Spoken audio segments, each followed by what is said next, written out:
Hello, and welcome to Invitation to a Conversation. I'm Pamela Bailey. My guest today is a commissioner, a pastor, a funeral director worker, and a husband, and a candidate for mayor. Vincent T. Williams is currently serving his second term as a North Ward City Commissioner. During his tenure, he served as Mayor Pro Tem in 2016 and 2019, and also is serving his second term on the City of Brunswick's Finance Committee.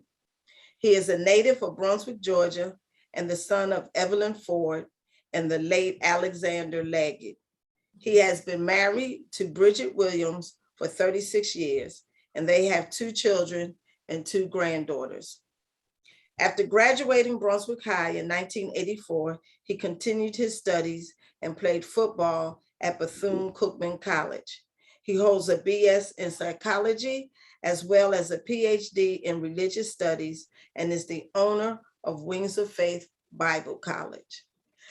Good morning, Commissioner Williams. How you doing today? Good morning, good afternoon. I am doing wonderful, just busy as we can be. Well, first of all, let me ask you, before we get into our conversation, how is your campaign going? It's going well. It's going well. We're out doing some things, trying to make things happen, meeting some people, and you know, it's all about what we have to do. People ask me all the time, how do you keep all this stuff together? And I said it's by the grace of God. It's just, you know, I have a lot of things on my plate, and I try to balance it all and make it all work together. So that's kind of what we're doing. Okay. What was your deciding factor in life that caused you to go into politics? Were you the pastor first? What were you doing prior to being a commissioner? I was actually pastoring prior to becoming a commissioner. One of the things that kind of, you know, got me into, I guess, the realm of politics is I've always been a servant of people. And I love serving people. I love the opportunity to help where I can. And I saw an opportunity in the city to be able to help people from the commission standpoint. And that's kind of why we got into it. And that's why we still want to serve. We want to be able to help people and help this city to continue to grow. What was your agenda when you became commissioner? You know, sometimes people get into jobs that they apply for and they already have an idea of some of the things they would like to do. What was your agenda when you became commissioner? Well, some of the things that I really wanted to see done, I wanted to see our city grow, and I wanted to see our neighborhoods grow. A lot of our neighborhoods have gone down and are going down still, but we're up on the uphill side of that, trying to work toward making sure that we get, you know, our growth back in our city, that we build homes, that we bring back our communities. When I grew up in Brunswick, there were a lot of what I call neighborhood mom and pop stores. I mean, almost in every neighborhood, you had a store where kids could walk and go to. Nowadays, we don't have that. And we want to bring that back. We want to bring that hometown feel back to the city of Brunswick. Has anything come to fruition that was on your agenda when you became commissioner? Woo! There are a lot of things that have come to fruition. We've come a long ways. We've seen housing stock grow. We've seen, you know, the financial stability of the city come back. At one point when we first got elected in 2013, the city was taking out TANs, which are tax anticipation notes, to make payroll. Today we have a surplus of money, and that's been one of the crowning jewels in this commission's cap. We've been able to turn our finances around and make sure that our city is taken care of financially. And we have 3 apartment complexes, 2 already built and 1 on the way. Yes. Can you tell the people the name of those apartment complexes, subdivisions that have been built since you've been in office? Well, we got Norwich Commons, of course. Then you got, I can't remember the name of the one that's out behind the old Brunswick Mall. Big like Brunswick Commons. Yeah, that's Brunswick Commons. And then we got the Perry Place apartments that are coming up now. and there are plans in the work to have some additional apartments built out on Highway 17 where the old motel site is. So hopefully we can get that done and be able to get that done this fall to get the work started there. The landowner is trying to get tax credits through state government, and hopefully he can get that done and we can be able to get that project up and on the way too. Why did you run for a second term? Why did I run for a second term? Well, I wanted to continue to serve. I really wanted to continue to serve and be able to see some projects completed and see some things done. The city has, as I said, has grown tremendously. Downtown has come back with a vengeance, I would say. If you look out at the mall now, it used to be that everything was out at the mall. Now things are coming back toward downtown. So, and that's a great feeling, a great thing to have. But we still need some stores out to the mall because everyone is not going to shop downtown. You had to I agree. Over there. Not only do we need the mall, we need to have some other stores in our community where people can shop. Right. One of the things that, we look around this community and there are a lot of things that we're missing. There's not really a real good, well, in my opinion, shoe store, for dress shoes and things like that in the city. Most of that is out, if they're at all, in the county, but in most instances, we don't really have a good clothing store for men's clothing, suits or ladies' clothing for dresses and things of this nature. So there's a lot of opportunity in the city of Brunswick, and I just believe that people are ready to come in and to move forward with those opportunities. What was different from your second term than your first term? What was different? Not a lot, because I think that in my second term, I probably understood a lot better how government works than I did in the first term. When I first came into office, I had a lot of ideas, and I tell people, everybody comes in with a lot of great ideas and grand ideas, and they think, oh, I'm gonna be able to do this, I can do this. And then one of the first things you learn in GMA, the Georgia Municipal Association, when you take that first class, you find out real quick that there's a whole lot of ways to end up in trouble and end up in jail if you don't do the right thing. So again, it gave me an opportunity to experience, and I learned a lot in the first 4 years that gave me a lot of experience that I was able to get some things accomplished in the last 4 years. My next question is kind of long, so I'm gonna take my time and read it. Okay. People not in politics thinks that because you hold a certain position that your agenda, ideals, politics should be changed immediately. Explain to the people the phase of getting something you want done has to go through. Whoa, okay, let's talk about a project. One of the projects that we're currently working on is the Magnolia Park project. When I came into office, that was a project that was on the table, had already been talked about, had already been discussed. But it took negotiating with contractors and all those things to make sure that the city got the very best bang for our buck. And it took a while to get that done. We phased it out. We were trying to get it all done in one phase, but we had to phase it out. We're getting ready. We just voted upon continuing to the second phase, which will complete that project, Magnolia Park. And hopefully by July of next year, that project will be completed. And, things will not turn, I won't say return to normal. It'll be better over in Magnolia Park. And one of the things people are worried about when it floods heavy, will there not be any flooding anymore, like on L Street, even during a heavy rain in Magnolia Park? That's the end goal. And if we have a problem, then we're going back to the drawing board, to the engineers, and say, hey, we still have a problem here. Let's get this straight. But the end result is that we're working to make sure that doesn't happen. Just like we did on L Street. Matter of fact, the day that we cut the ribbon on L Street, it was raining And it was a beautiful thing to see that water running off that street and not puddling up in certain areas. Matter of fact, we were down by the stadium, which is one of the areas where it puddled up a lot. And it was a beautiful thing not to see that puddling of water in that area.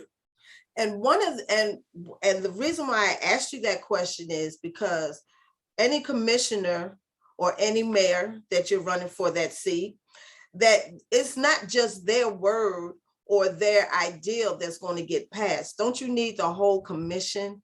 And that's the story that I am telling people that I run into. So that's what I want you to expand on some things about how it goes, because it's just not your word that goes into that bowl and then it gets done. Well, it takes, everybody working together. A lot of times what people see and what they think is happening is that, oh, the mayor can do this or commissioner can do this. No, we have to work together as a team. And sometimes, I've had situations where, when I voted one way, everybody else might have voted another way. Well, I don't let that, bother me. I just know that, and overall, we're trying to do what's best for the city of Brunswick, but we all have to work together. And not only just with the city commission, but we got to work with the county. We got to work with our staff and all those people that are a part of city government and what happens in city government.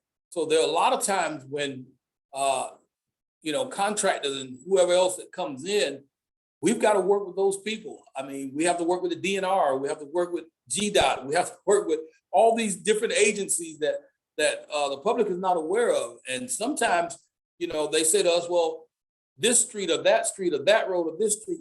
Well, US 17, even though it runs through the city of Brunswick, is a US highway. And so we have no jurisdiction on those streets. A lot of people don't realize Gloucester is a state highway. We really have no jurisdiction over what happens on Gloucester Street. It's just by the grace of God and people who work with the DOT came to the city and said, hey, what would you like to see? What are some of the things that you want to have done on Gloucester Street? Because technically, if they really wanted to, they could have came in and said, this is what we're doing. So, so it's we have to work with all the different elements, the EPA, EPD, with our environmental stuff. We have to work with all these people. We have to work with the school board. The city of Brunswick did what they call safe routes to school. We were able to do all of that up to the school campus. Once we got to the campus, we had to stop. So once on the campus, it's something totally different. So, but you have to work with all the governmental agencies, not only the governmental agencies, but, all of the stakeholders, Chamber of Commerce, DDA, all these different boards and stuff that you have to work with within the government.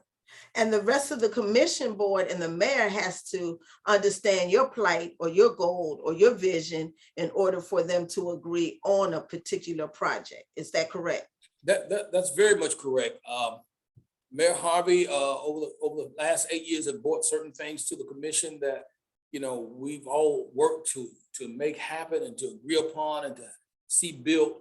And then there's some things that were brought that, never got off the drawing board, never got off the ground because, it didn't make sense at that time. And so we decided as a commission that we're not doing that, or we're not doing that particular project. Like one of the projects that we dealt with for a very long time and a lot of people followed it was the conference center. Based upon the finance that we had, a lot of people asked me, were you for the conference center? No. When I saw the dollars that we had to build a conference center and knowing what the costs were, I said there was no way that we were going to be able to do that because at the end of the day, a conference center was not going to make the city any money. It's just the bottom line, it's the truth. Was not going to make the city any money. So why would we spend so much time trying to spend money in something that's not going to make us money and make the city better? So I got to the point where I told the mayor at one point, I said, listen, this is my last time voting on this particular issue. I said, we need to either tell the people that we can't do this project, give the money back to them, send the money to another project that's doable, and let's move on because we've been kicking this can. We kicked that can down the road for about 3-4 years, well, might as well say 8 years, because the whole time that I've been on the commission, we kicked that can down the road, and I'm like, oh man, I'm just tired of talking about this convention center. Yeah, but it's been on the books for 20 years. Yeah, it's been on the books for a while, but there again. But no one brought it up until the sitting mayor brought it up. Yeah, and we worked hard to try to make it happen, but there again, it got to a point where it wasn't going to happen, and we, and I think the commission did the very best that we possibly could do under the circumstances, and then I think that we made a very wise decision in saying to the people, look, we can't make this happen. What are some other projects? What are some other things that are needful in the city that we'll be able to do with these SPLOST funds? Right. Define Mayor Pro Tem. Well, basically, Mayor Pro Tem is, I guess for lack of a better word, assistant to the mayor. During that time, whenever you serve as Mayor Pro Tem, if the mayor is out of town or unable to preside over a commission meeting, you would do that. If the mayor wants you to or asks you to serve in different capacities, sometimes he has, he's double booked kind of, and it's always look like all of us get double booked. But let's say if he had an event somewhere in the city and he had to be on the island for something else, or he might say, Mayor Pro Tem, could you handle this one for me and I'll take that one? And, so that's kind of what the Mayor Pro Tem does. And in the event, unfortunate event, we pray this never happens, that a mayor dies in office, then the Mayor Pro Tem will carry the commission until new mayor is elected. What is your agenda when you become mayor? My biggest agenda is to, first of all, work with the commission as a whole, to work with the city staff. The other thing is, we want to build affordable housing in the city of Brunswick, single family housing. We have a lot of apartment complexes, and we talked about that a little earlier, but there's not a lot of affordable single family houses in the city of Brunswick. And through our land bank, housing authority, and other governmental agencies, we want to be able to build 50 to 100 affordable housings in the first year, where people can come and they'll be able to live and work and play right here in the city of Brunswick. So, and we want to do that for people in Brunswick. We want to make sure that we take care of us first before we start bringing a whole bunch of people in, because there are a lot of people that are coming in, and we welcome that. But there are a lot of people in this community that need affordable housing. That already been born and raised and live. Yeah, born and raised, and and we want to make sure that we take care of those people. You sit on the finance committee. What is the objective of being on the finance committee? Well, as again, when we first got in office, we were taking our turns to make payroll.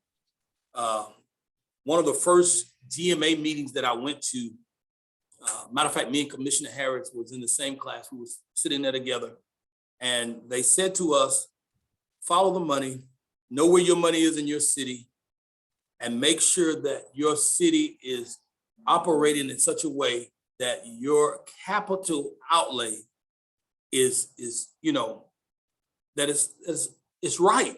Because in a lot of instances, we were losing money in a lot of ways. And I don't want to go into all the details, but again, that was the reason the finance committee came about, because we didn't have a finance committee at that point. So when we got the finance committee together, got things started, one of the first things we found out that, a few $1 million that we had in the bank at the time, we were not getting any interest. City of Brunswick was not getting any interest on their money that was in the bank. Well, the bank said to us that, well, what we do is we don't charge you any fees for the checks that you write in lieu of paying you interest. That didn't sound, So we worked with our audit committee, we worked with our finance department in the city of Brunswick, and we found out that we could invest our dollars in Georgia Fund 1 and be able to earn that interest each and every month, each and every quarter. So what we did is we moved our monies over to Georgia Fund One, and then all of a sudden the bank said, well, we could pay the interest. Well, wait a minute. You've had my money all this time, and you never even mentioned that you could pay the interest. So now we're finding out that even now the banks are paying a little more interest in Georgia Fund One. So we moved a little bit back to the banks to make sure. So what we really want to do is we want to really make sure that the city of Brunswick stays on a financial stable track and keep growing our finances. So because the people of Brunswick deserve that. So basically, y'all just find out where the money is going and how it's coming in, and if it's going to make interest, and separate the capital money that you can work out of, and then you have something on the side that will always hold you back, like a savings. That will always be there just in case. Watch this. For unforeseen stuff, and a lot of people call it the rainy day fund. Right. Well, we call it the hurricane, natural disaster, whatever fund, because believe it or not, there are things that can happen, will happen. We don't foresee them happening. For instance, what happens if we have 4 or 5 patrol cars, in a fire or burn up or an accident? Then all of a sudden we've got to replace patrol cars. Where's that money go? Where's that funding gonna come from?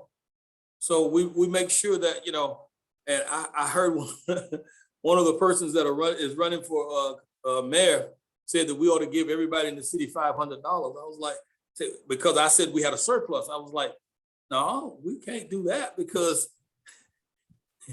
there's no telling what's going to happen tomorrow, and we're going to need those funds. So we try to make sure that we have enough funding in case there's a natural disaster or something, that we can come back and we can say, hey, let's rebuild this city. Let's make sure that we, take care of and we support the people in this city. You touched a little bit on this next question, but I want to know one particular thing. Name one thing that you thought being a commissioner was, and was your perception on point or something different? Wow. One thing that I thought a commissioner was, well, I had a little, I guess I won't say experience, but one of the things that I did prior to running for office, I went to the commission meetings. I sat there and I listened and I observed what was happening in those meetings. And I tried to get a concept of what they were talking about and the things that they were trying to do, how they were voting, I tried to look at the whole perspective. And when I became a commissioner, it was kind of strange because a lot of the things that I thought that I could do, because everybody, believe it or not, always tells you what they're going to do when they're elected. The reality is you can't do anything without the other folks on that commission working with you and working together. I don't care who you are, where you come from. If you come and say, as mayor, I'm going to do this. No. You're going to find out real quickly that it's going to take at least 2 other people working with you to make things happen for the city.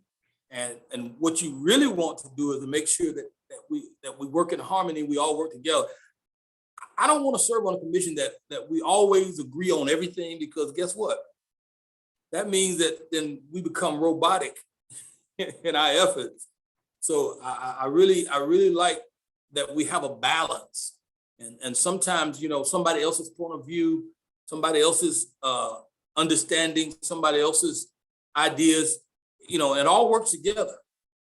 So, and I know that current commissioners and current commission that is at City Hall, they all have great ideas. I mean, sometimes, you may not agree, but we all have great ideas, and everybody's idea, at least you get to voice your opinion, you get to hear, different angles, different ideas. And most times, a lot of times I try to make sure that whatever I hear in the public and what I hear from people who I talk with publicly, that those ideas are expressed. Because a lot of times, it's the people's voice that you're really trying to project when you're working as a commissioner. That's whose voice you really want to try to project. It's the same thing as mayor. And at the end of the day, we all get one vote. And most of the times, and I tell them, not most of the times, all the time, you're not going to get everybody to agree. We agreed, we voted upon an idea, well, wasn't an idea. It was brought to us by our city manager to pay or to give an incentive pay to all of our employees that were vaccinated. Well, take it, believe it or not, we got some heat for that. People said, "Oh, you shouldn't have gave them that money." But for the most part, we did, and we were able to do it without, putting a burden on the taxpayers. It was something that we were able to do out of some funding that we received from the federal government. So there's a lot of things that goes into decision making when it comes to being a commissioner or a mayor. How has being a pastor been beneficial as being a commissioner? Keeps me praying. Keeps me praying. And I tell people, I guess I tell people I'm a different kind of person because I have a servant's heart. I believe in serving people. And so many times when, there are issues and there are things that are coming up on the agenda that I really, sometimes don't understand, I spend time in prayer, and I know this may sound cliche, but I consult God about it. And then not only that, then I consult people about it. If it's something that I don't understand or something that I think that, I talk to people and I ask them, what's your opinion? How do you feel about this? If you were in my position, what would you do? I even put that to people sometimes. I say, if you were sitting on that commission, what would you do? How would you vote? And why would you vote that way? And, a lot of times they tell me, well, that ain't my job, that's your job. But it's a legitimate question. And you have to ask, because at the end of the day, again, we're the voice of the people. So, when you ask people what they would do, you listen to their decisions, you listen to their, and then you can formulate, you can get a pretty good idea. And I try not to always go to the same people. Sometimes I'll just pick random people, if I'm sitting downtown or if I'm sitting somewhere having coffee or having a lunch or something, I'll just, randomly ask somebody just to see what they think. Because believe it or not, if my sphere of friends is the only people that I talk to, then guess what? Most times they're gonna go the way that I, way they think I want to go. Right. So that's why I think it's good always to go out and to talk to other people and just say, hey, just a question, And sometimes it's so funny. People that don't know me or didn't know that I was a commissioner, and I come up to them and I say, what do you think the commission ought to do about this? And they'll say, oh, that sorry bunch of people up there, what they ought to do, and they'll tell me. And I say, I thank you for your opinion. But because it's always like people who are, I'll say it like this, on the outside looking in, they'll always say, you all aren't doing anything. I've had people say to me, y'all ain't never done nothing. Y'all haven't done anything. And I'm going, okay, well, that street that you live on that just got paved, I don't know. But we haven't done anything. But it's just part of the process. And, and I tell people you have to be tough skinned with short remembrance. You can't, because people will attack you today and the same people will praise you tomorrow. So, or they'll praise you today and then they'll attack you tomorrow. So, Right. Another long question. Okay. One of the main topics often at town hall meetings for the incoming mayors or commissioners is always discussing the downtown development. Why isn't anyone discussing the urban communities that surrounds the downtown area? Because sometimes you have to ride through those urban communities to get downtown. Well, listen to me close. I said this to our former city manager. I said, we've got downtown starting to grow now. We need to make sure that we get into the inner cities. It's time to bring back, as I said earlier, the mom and pop stores in the neighborhoods. It's time to, I remember in growing up and there was, mom and pop stores, there were dry cleaners, there was barbershops, there were, restaurants, all kinds of things in our inner city communities. And I want to see that again. I really do. I would love to, see a Hart's restaurant on L Street again, or all those places, a Gissendana donut shop, that was across the street from Glen Academy, and all those different places that we had back in the day.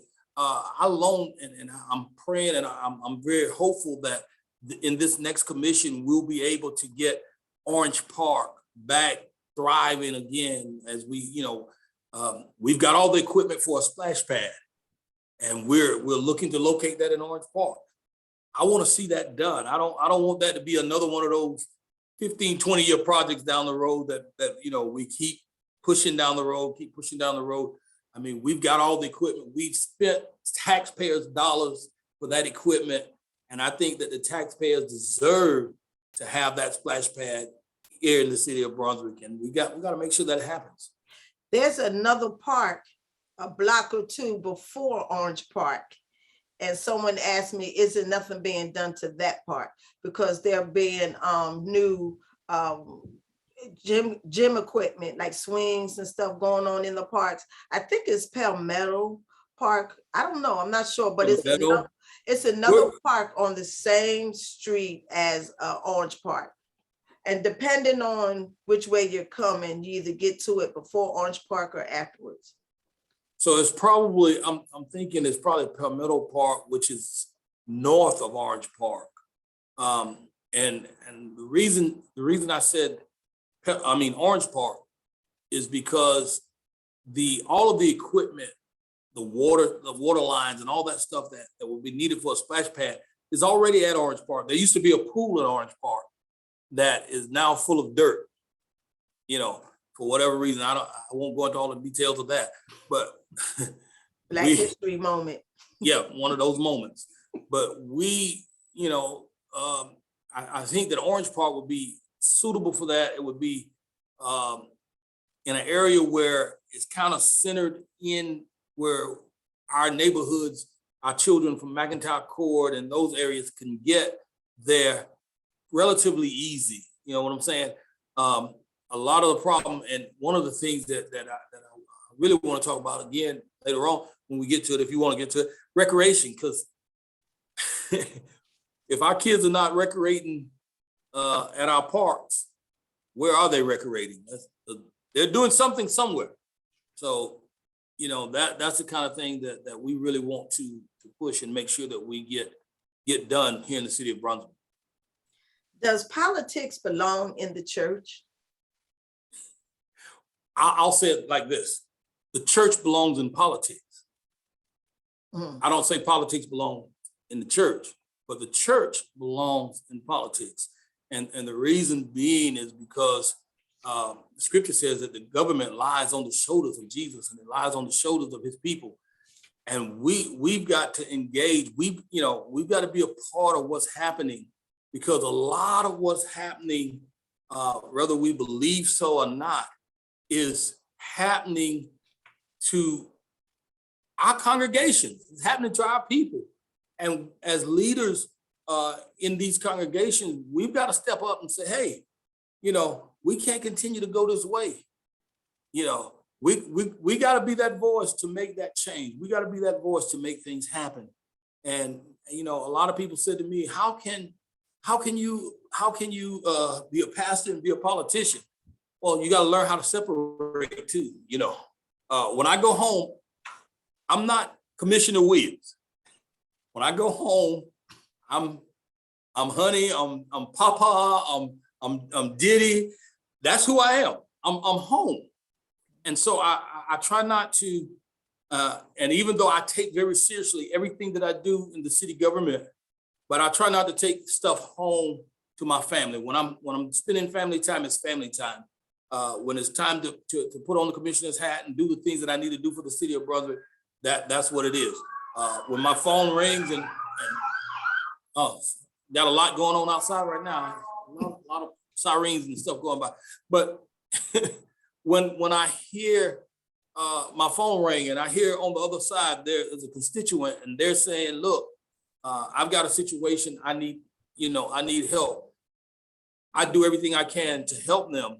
And a lot of times, I've had people call me. I had a lady call me one time, I'll never forget this. And she said, there's a dead dog out in front of my house. And I said, okay, ma'am, where's your house? What's your address? And she gave me an address and she said, Myers Hill Road. I said, okay, that's in the county, but let me do this for you. I'll call your county commissioner and I'll let him know what your situation is. And she said, well, I tried to call somebody and I didn't, and you're the only person that answered. I said, well, okay. So I called the county commissioner, told him what was going on. And I think they took care of it and got it resolved. But there again, that goes with building relationships. You build relationships with people in other government agencies. You build relationships with people who are in other what we call nonprofits and all these different things that we have in the city, other resources.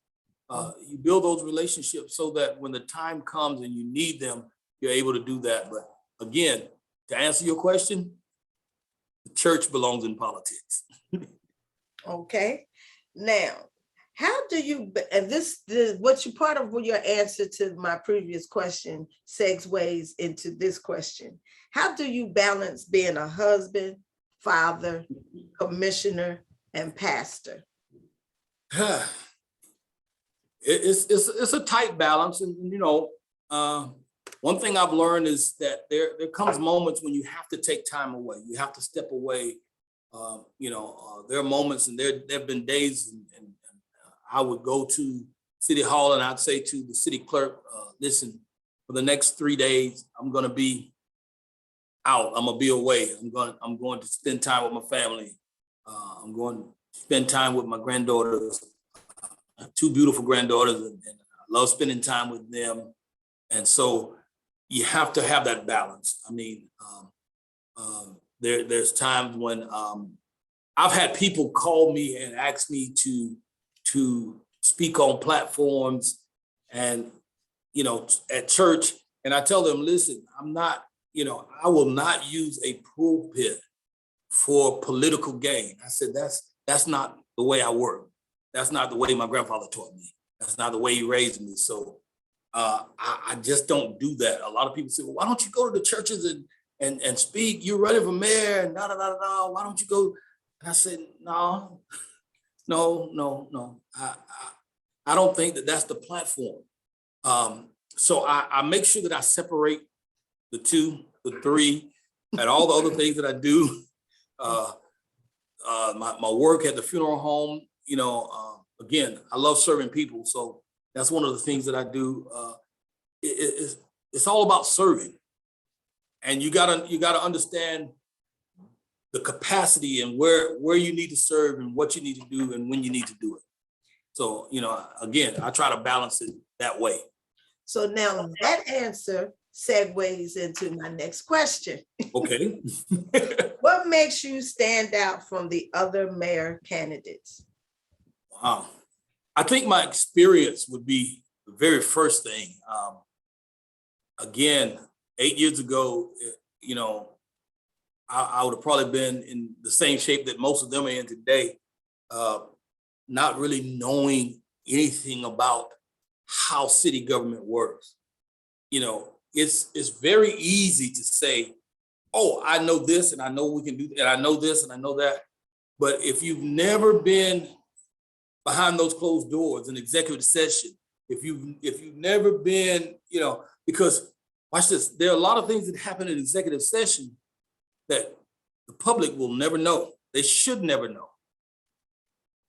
And if you know, there's a balance there. So you can't come out of executive session and tell everything that happened in executive session. Oh, we did this, we did that. No.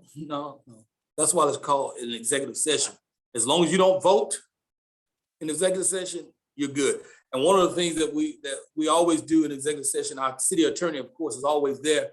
And you know, there have been occasions where we might have got off subject, and he'll say, "No, that's not what we can't talk about that because, you know, when we said we were coming in here, we were talking about this, and that's all we're talking about." So would you say that the basic foundation to become a mayor is to try to start out as being a commissioner first to get your footing into how government initially works? I would think so, because you know what? Again, how would you know what the city has money allotted for spending or this, that, and the other, just coming off the street as, you know, John Q. Public, and now you're the mayor. So there, all of a sudden, there's an executive decision that needs to be made concerning something that's already been on the table, but you don't know that, and you say, "No, we're not going to sign that," or "We don't need to sign that," or, you know. But there again, here's the great part about it. Most of the time, it takes 3 votes to pass anything in the city of Brunswick to get it done. 3 out of 5. 3 out of 5. And there are a few things that the mayor is allowed to do. There's some appointments that the mayor makes, that the mayor decisions, you know, as far as the housing authority, the URA board, I think he appoints directly for that board as well. But other than that, there's not a whole lot that the mayor himself can say, "Okay, I can do this." On the housing authority, if he wants to appoint the cat, well, the cat gets the appointment. That's just the way it is. Okay. You know? All right, we're running down on time. I have just a couple of more questions for you. Okay. Who inspires you? Wow, person that really inspires me the most, I would say would have been and is still my grandfather, Reverend Dr. R.J. Leggett. Taught me a lot. I'm getting emotional, but he's my inspiration. You know, he pastored 3 churches for over 50 something years at each church. And I look at that and I marvel. I say, how in the world could you do that? And I remember when I first started pastoring, one of the things that he said to me, he said, "Son, you're not going to please everybody." And I've learned that even in government. He said, "You're not going to please everybody, but as long as you please the master, you'll be all right. So always make sure that whatever you do, that you're pleasing God, and everything else will be all right." And if we get through, if we have time left after these last 2 questions, I'll let you go back and speak on what you wanted to say about recreation. Okay. All right. What is your favorite phrase, scripture, or testimony? It's 2 simple words, or 3 simple words. Yes, you can. I tell people all the time, it makes no difference who you are, where you come from. If you believe in your heart that you can, yes, you can. I believe that the city of Brunswick is on the verge of something great. And I keep saying, yes, we can. Yes, we can. We're going to get there. I don't know when, I don't know how, but I know we're going to get there. So yes, you can. I like to speak positively into people's life. I like to speak positively into things that I do. And I tell people, you know, a lot of people tell, "Oh, you can't do this, you can't do that." Yes, you can. There's a way, you know, and if you know, and when you look at scripture, you can look at any scripture you want to look at. God is saying to us, yes, you can. I created you. I made you for a purpose. And yes, you can. Okay. What wisdom or advice do you have for people who want to go into politics and become a commissioner or a mayor? Wow. What wisdom do I have? Again, yes, you can. I mean, there was a lot of, early on in this particular election cycle, there was a lot of questions about where people live, where they came from, what they're doing. There was a lot of stuff going out and being spread around. And I said, you know what? Every person that wants to run has a right to run. Yes, you can. I mean, you can. It doesn't matter. And I tell people that are really trying to go into politics, start at the local level. Learn the ins and outs of how government works.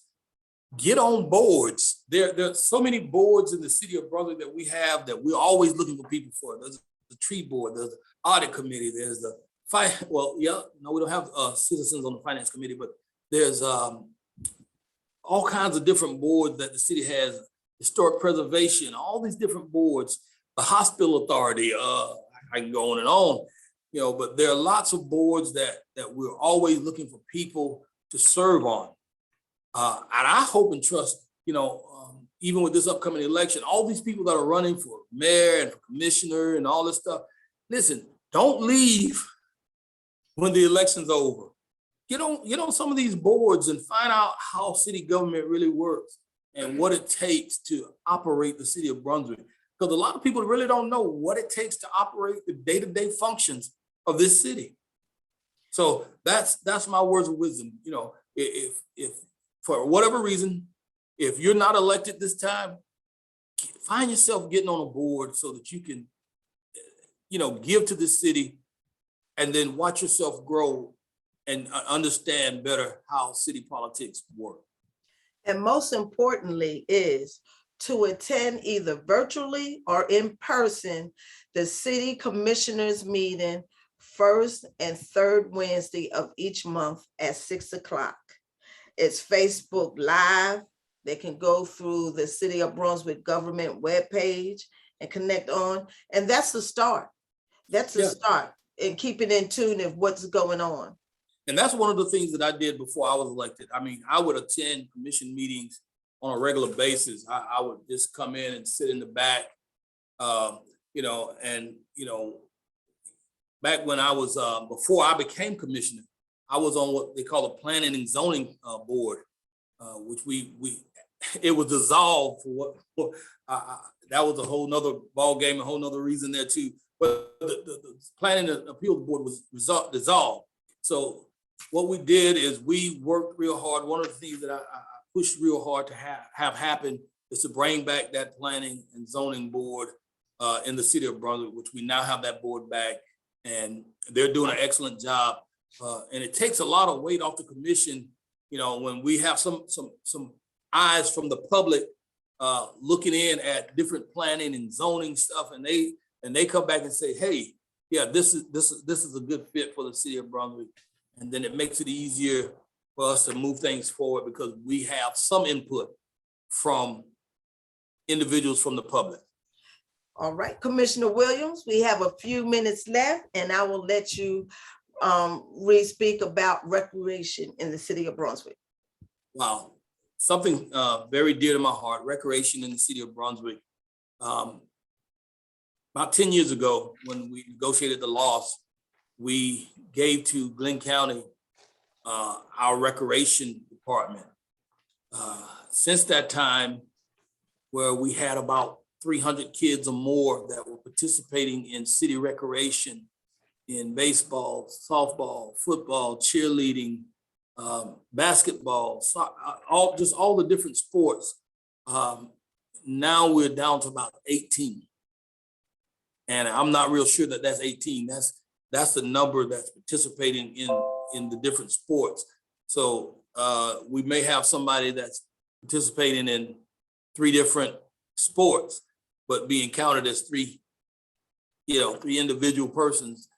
And so we've got to do something. And I know that the loss negotiations are coming back up here in just next year, a few short months. And at the city, we're already planning now. There's a subcommittee being put together by the city manager who will work along with the city manager and the mayor and whoever else that will be a part of that to make sure that we get the funding, first of all, through the county, from the county, through our loss negotiations, to make sure that our recreation comes back into the city. Then we'll be able to continue to move it forward and have teams in Howard Coffin Park again and other parks in the city where we can make sure that our children are able to get to the recreational facilities. The problem right now, and I heard somebody, I was talking with someone about it, and they said, you know, they asked the question at the county, why is it that all of the games and everything are played out at North Glen and you know, other places, and not at Howard Coffin, not, you know, places in the city. So hopefully I'm trusting that we're going to be able to get recreation back.